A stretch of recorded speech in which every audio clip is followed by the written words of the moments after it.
नमस्कार साथियों। आज हम बात करेंगे फिल्म अभिनेत्री कंगना रनावत के बारे में।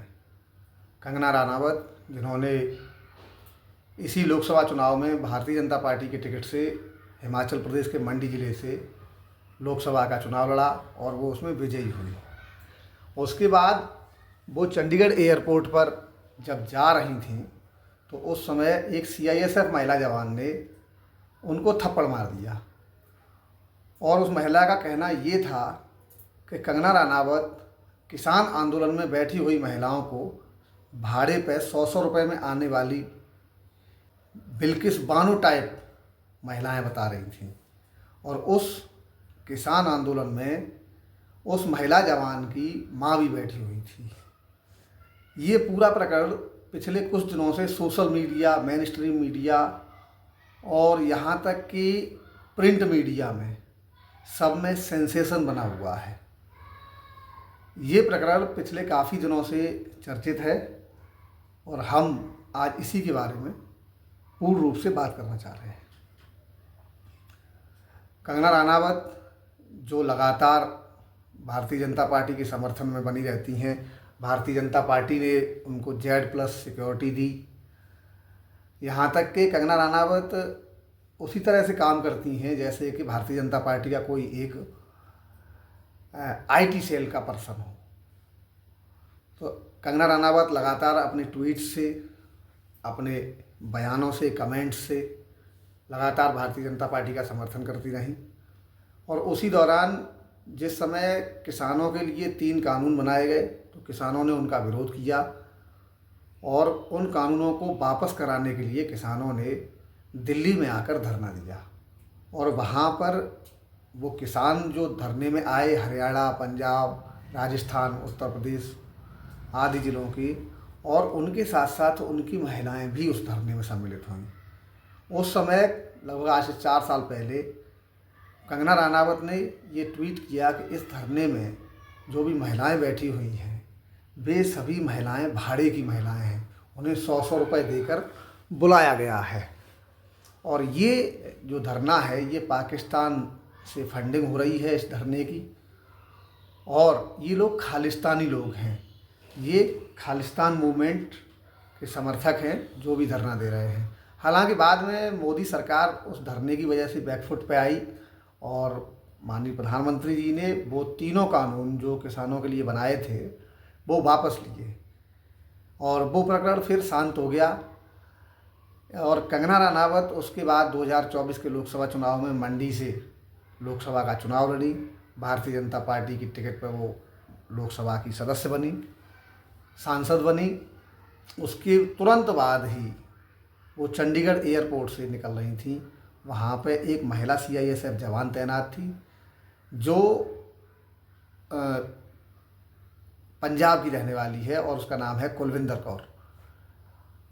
जैसे ही कंगना रनावत को कुलविंदर कौर ने देखा और देखते ही वहाँ पर मारपीट हो गई। अब ये नहीं कहा जा सकता कि कुलविंदर कौर ने स्पष्ट थप्पड़ दिया या फिर उसमें कंगना रनावत का भी कोई योगदान रहा।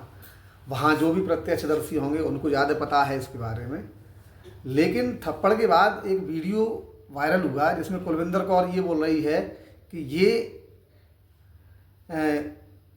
किसान आंदोलन में बैठी हुई महिलाओं को बोल रही थी कि ये 100 रुपये की भाड़े की महिलाएं हैं और वहाँ पर मेरी माँ भी बैठी हुई थी, ये बैठेगी 100 रुपये में।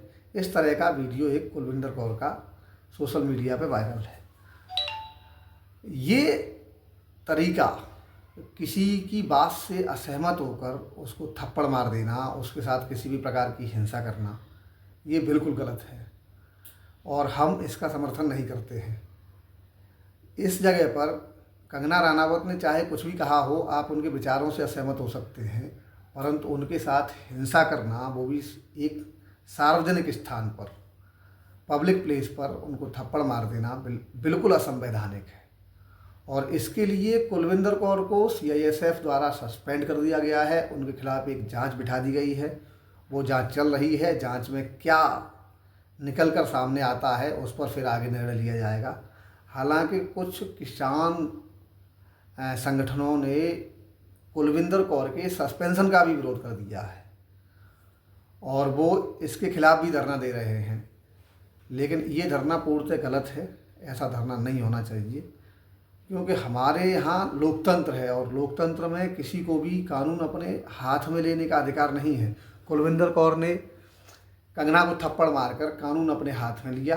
अब कानून के तहत ही जो भी प्रक्रिया है उसके तहत उन पर कार्रवाई की जाएगी।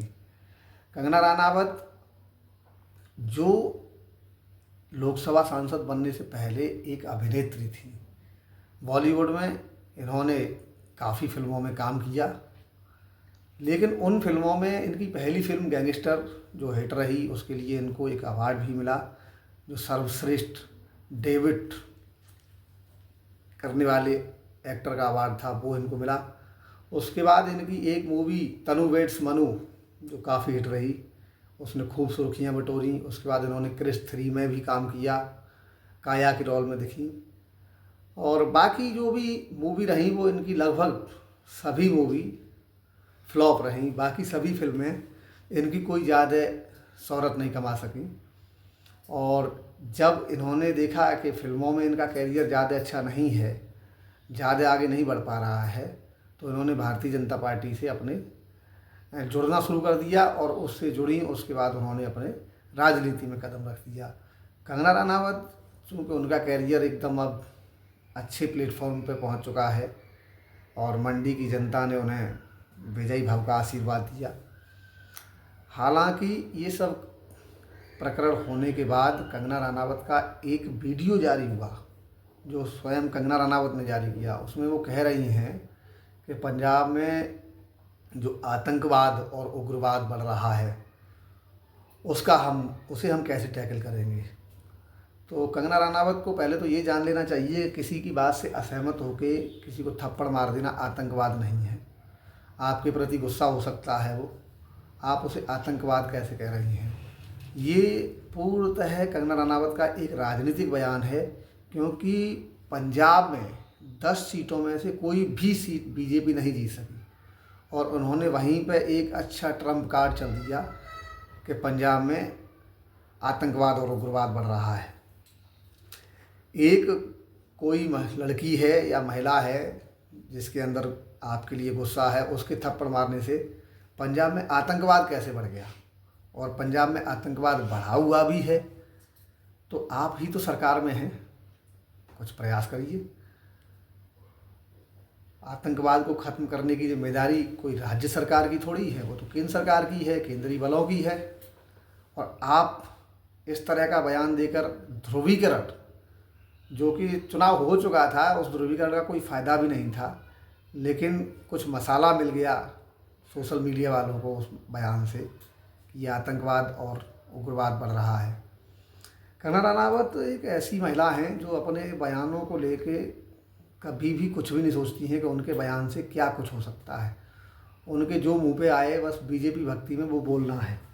एक बार तो इन्होंने बोल दिया कि मोदी जी साक्षात भगवान का अवतार हैं, और मोदी जी भी स्वयं बोल रहे थे कि वो बायोलॉजिकल नहीं हैं।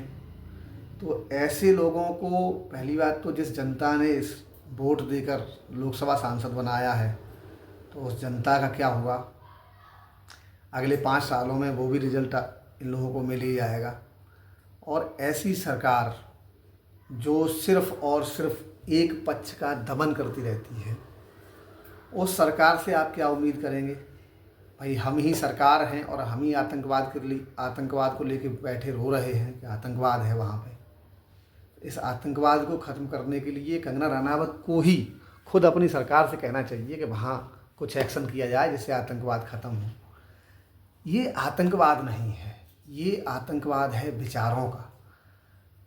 जिस तरह से भारतीय जनता पार्टी ने लगातार अपने समर्थकों के अंदर जहर भरा है, तो कहीं ना कहीं वो जहर उनके विपक्षियों के अंदर भी पहुंच गया है। चूँकि हर बार हिंसक और धर्म के आधार पर बयानबाजी करना ये बिल्कुल भी ठीक नहीं है, क्योंकि इससे एक पक्ष अगर संतुष्ट होता है तो दूसरा पक्ष असंतुष्ट होता है। कहीं ना कहीं उस पक्ष के दिमाग में भी गुस्सा भरता जाता है, और ये देश के विकास के लिए, लोकतंत्र के लिए बहुत घातक है। आप ही बताएं कि कंगना रनावत और ये कुलविंदर कौर का मामला क्या कुलविंदर कौर ने जो थप्पड़ मारा वो सही था, या कंगना रनावत ने जो अपने वीडियो में स्टैंड लिया वो सही है। कमेंट करके मुझे बताएं। अगर आपको वीडियो अच्छा लगा हो तो लाइक करें, वीडियो को ज़्यादा से ज़्यादा लोगों के पास शेयर करें। धन्यवाद।